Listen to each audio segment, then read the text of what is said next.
We all raise voices to the air. Finally, we're going to get here an actual live Decemberist album. This is really exciting to me personally.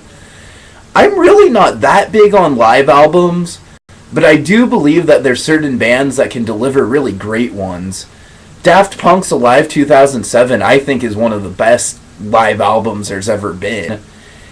Just in the way that album, it's really sort of an exploration of Daft Punk's whole discography, mashed into one just huge blender, and just, it's the most, like, sensational thing you've ever heard, and it's just the energy just vibrating from all sides of that album.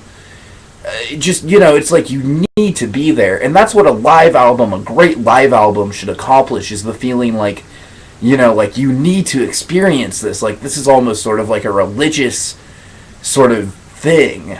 That's what I've always sort of viewed live music as, almost, is our sort of, I don't know, I don't want to use the word religious, but there's something very spiritual and very powerful about certain bands that can bring about emotions, and I don't know.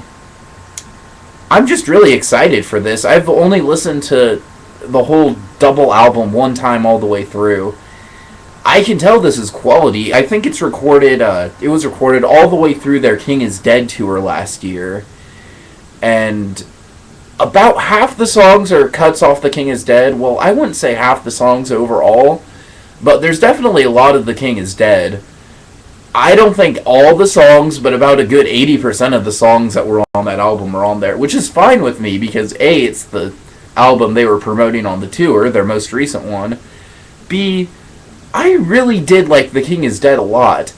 Every album by the Decemberists has its own feel and flavor to it. I mean, honestly, I would have to do a whole video series to get into the distinct, you know, the distinct feel of each individual Decemberist album.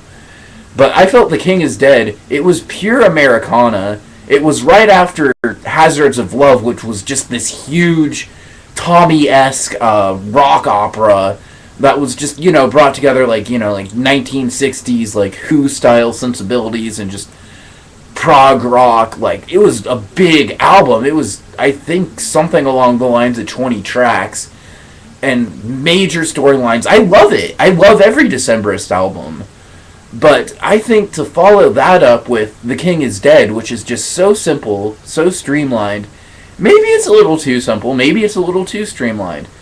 Here's the thing about The King is Dead, is that I personally thought that the quality and the way that they brought their sound and kind of stripped off all the experimentation and all the craziness and just sort of left the raw essence of what was there. Like, it's definitely the least experimental and least out there of the Decemberist albums. I also think it's one of the most pure, and while I think the songwriting's relatively simple compared to other albums, I also think it's some of the most heartfelt lyrics that they've come upon. So, I'm going on a tangent about The King is Dead, but the energy radiating off this album, like I said about Alive 2007, that's really one of the things that you need to get down about a live album. And you have this, and I think Colin Malloy makes a great Master of Ceremonies, and man, it just really makes me want to see the Decemberists live. I mean, what can I say? Again, there's some moments on here that just feel absolutely transcendental. Towards the very end of the album, the very end of the second disc, there's the Mariner's Revenge song, which is always a fan favorite. And he does this thing where he coaxes the entire audience to scream like they're being swallowed by a whale. And it's just the most ingenious thing, and it's just the whole audience is just completely wrapped into it.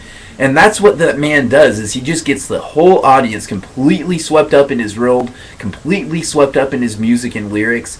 The man is just a genius at showmanship. I want to look up some videos now of the Decemberists live. And really, I don't know what more needs to be said. I mean, this is just, all their back catalog is represented. Absolutely breathtaking Crane Wife 1, 2, and 3. It was separated on the album. I think it was separated very interestingly, where you had the third part of at the beginning of the album and then 1 and 2 at the end. But I could talk all day about the structure of each individual Decemberist album. But the 3 parts together at the end of the first disc, definitely my favorite track. I'm just gonna play just a little bit of it because hold on just 1 second, just bear with me.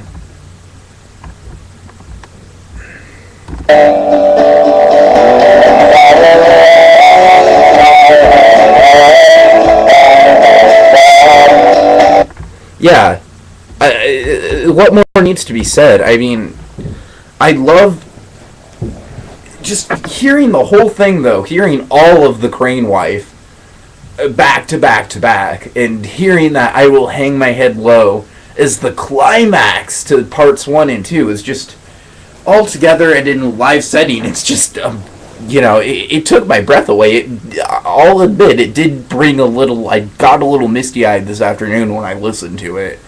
I mean, that's just one of those songs that really gets to me overall. Oh, God. I mean, I could go... I love everything. I love everything about this album. I think it's a great live album. You really feel the energy. You really feel what Colin Meloy is doing with the audience and how pretty much every song he's coaching more energy and more enthusiasm out of the crowd. And it's just great. I'm going to make this a shortish review. I don't really know what more needs to be said. If you're a fan of the Decemberists, pick it up regardless of whether or not you like live albums, because this is sheer quality. It's all of your favorite Decemberist songs, and it's done in a really riveting way. And even if you don't like live albums, this is a great live album. So, for anyone who's willing to give a live album a shot at all, you can really feel the energy off of it. I feel like this is...